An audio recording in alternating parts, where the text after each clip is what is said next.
There's a reason Alien is still terrifying over 4 decades later. A reason it's taught in film schools. A reason it changed the game for science fiction and horror. This isn't just a classic, it's iconic.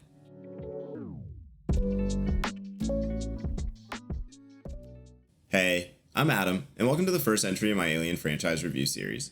I just wrapped up my reviews of every Predator movie, so it's only fair we now explore the other side of this legendary rivalry. You son of a bitch! And we're kicking things off with a big one. 1979's Alien, directed by Ridley Scott. This movie is widely regarded as one of the greatest in its genre, and in my opinion, it absolutely lives up to that praise. Stick around because later in the video, I'm going to break down the best moment in the film, the one that still gives me chills no matter how many times I watch it.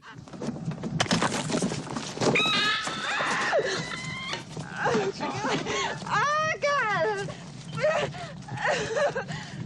Let's start with what Alien does so well.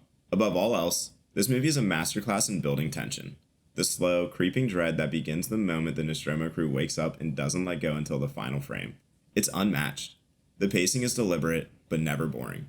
Ridley Scott knew exactly how to make the audience sit in their discomfort. You feel the emptiness of space, the isolation of the ship, and the vulnerability of the crew.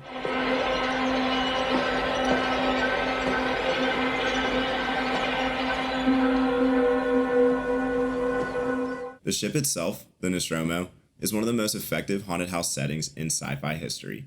It's industrial, grimy, and claustrophobic. It feels lived in, like a place where real people work and die.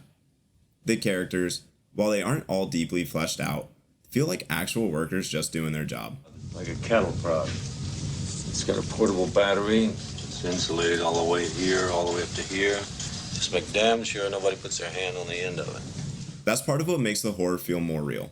These aren't soldiers or superheroes. They're just truckers in space, and when things go wrong, they're totally unprepared. You've got Parker and Brett, the blue-collar engineers who complain about their shares. I think we ought to discuss the bonus situation. Right. Brett and I, we think we deserve full shares, right, baby? You've got Lambert, who's clearly uncomfortable with the mission from the start. You've got Dallas, the captain, who makes some questionable leadership calls. Just tell me how you can leave that kind of decision to him. Look, I just run the ship. Anything that has to do with the science division, Ash has the final word. And of course Ash, the science officer whose cold detachment starts off as awkward and becomes something way more sinister. Then there's Ripley, played by Sigourney Weaver in her breakout role. She isn't the main focus right away, which makes her evolution into the final girl so satisfying. She's smart, resourceful, and she survives not because she's lucky, but because she stays calm and follows protocol, even when everyone else ignores it. Ripley, this is an order. You hear me? Yes, I read you. The answer is negative. In the hatch open. That's a huge theme in this film, the consequences of not following the rules, especially when it comes to science and quarantine procedures. That quarantine scene, still one of the most frustrating and effective moments in horror. Listen to me. If we break quarantine, we could all die. Look, would you open the goddamn hatch? We have to get him inside. No. Ripley is absolutely right not to let Kane back on the ship after he's been facehugged, but Ash overrides her. That one decision, made in the name of science or corporate interest, sets off the entire chain of events. It's a lesson in how one weak moment, one breach in safety, can doom everyone. Kane? Dallas?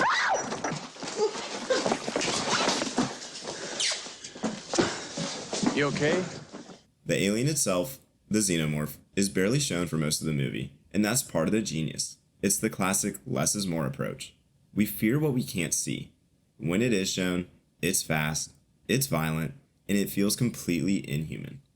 From facehugger to chestburster to full-grown nightmare, it's disturbing. The life cycle is pure body horror, and it taps into some deep primal fears. There's something uniquely horrifying about the facehugger concept. It's not just that it attacks, it invades. It uses your body to reproduce. There are obvious sexual and parasitic undertones that make it psychologically unsettling. In the chestburster scene, it's not just gory, it's shocking on a conceptual level. The idea that something can gestate inside of you without your knowledge and then violently explode out, it's horrifying in a way that transcends the genre.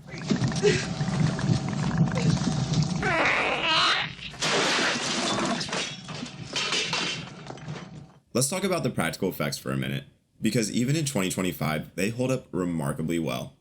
The creature designed by H.R. Geiger is unlike anything that had come before it. It's biomechanical, sexual, and grotesque. The way its head is smooth and eyeless, the way it moves, it feels like a nightmare you can't quite explain. The chestburster scene in particular, man, that still is one of the most shocking moments in horror history. The cast's genuine reaction to the scene sells the horror, because they weren't prepped fully on what was about to happen. That just makes it unforgettable.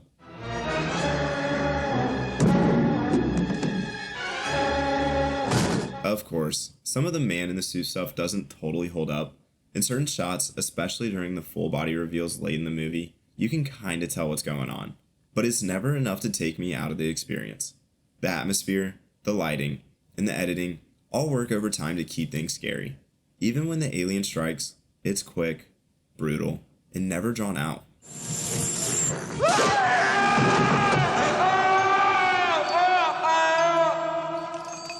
And let's not forget the sound design and music.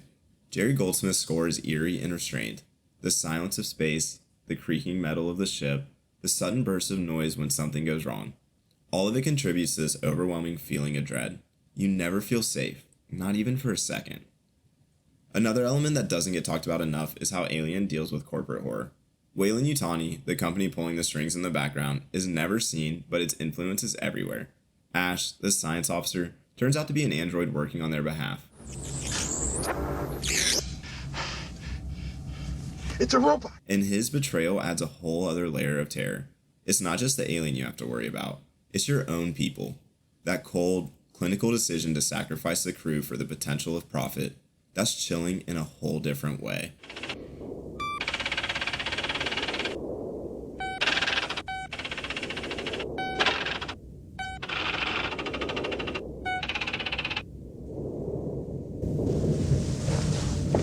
There's also a subtle but powerful exploration of gender dynamics, from the invasive parasitic nature of the alien reproduction to Ripley's rise as the final survivor.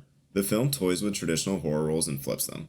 The male characters are largely impulsive and emotional, while Ripley is the one who stays analytical. Even Ash's breakdown I admire its purity. shows how the alien is revered for being unclouded by human weakness. That's a terrifying philosophy, but is framed in a way that makes the viewer question where the real evil lies. The movie also holds up as a brilliant piece of slow burn horror, a style that's made a big comeback in the last decade. Films like The Witch, Hereditary, or The Babadook owe a lot to the DNA of Alien. These are films that trust the audience to sit in silence, absorb the atmosphere, and to be patient with the payoff. And when Alien pays off, it pays off hard.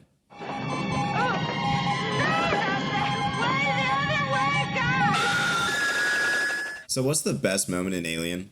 For me, it's not the chestburster scene. Though that's iconic, it's the final sequence with Ripley trying to escape in the shuttle. The moment where Ripley believes she's safe, only to realize the alien is hiding in the escape pod. That is peak horror. The way the creature is blended into the machinery, barely visible at first, it's genius. The tension as Ripley suits up, quietly straps in, and prepares to eject the creature into space, it's unbearable in the best way. The scene does so many things right. It gives Ripley her moment. She's alone, vulnerable, but still sharp. She doesn't panic, she acts. The sound design goes quiet, then builds. The camera lingers. The pacing slows to a crawl. You're holding your breath right along with her. And let's not overlook the visual storytelling in the scene. The way the alien's body almost melts into the background of the shuttle's interior, mirroring the industrial aesthetic of the ship itself, it's like the environment is conspiring against her.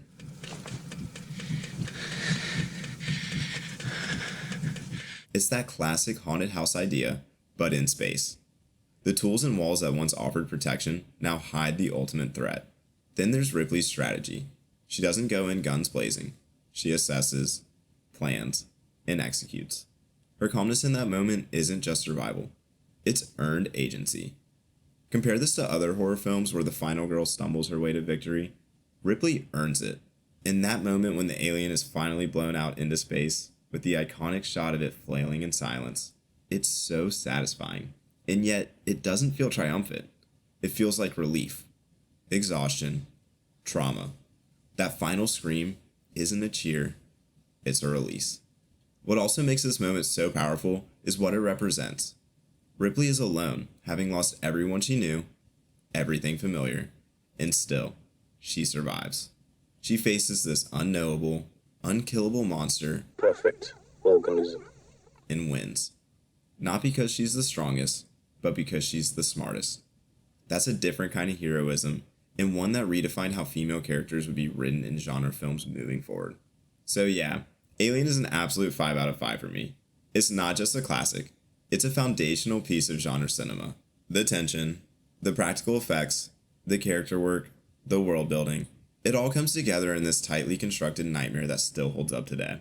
If you've somehow never seen it, stop what you're doing and fix it immediately. Next up, I'll be reviewing Aliens, James Cameron's explosive sequel that takes things in a whole new direction. So be sure to like, subscribe, and hit that notification bell so you don't miss it. Until next time, take care.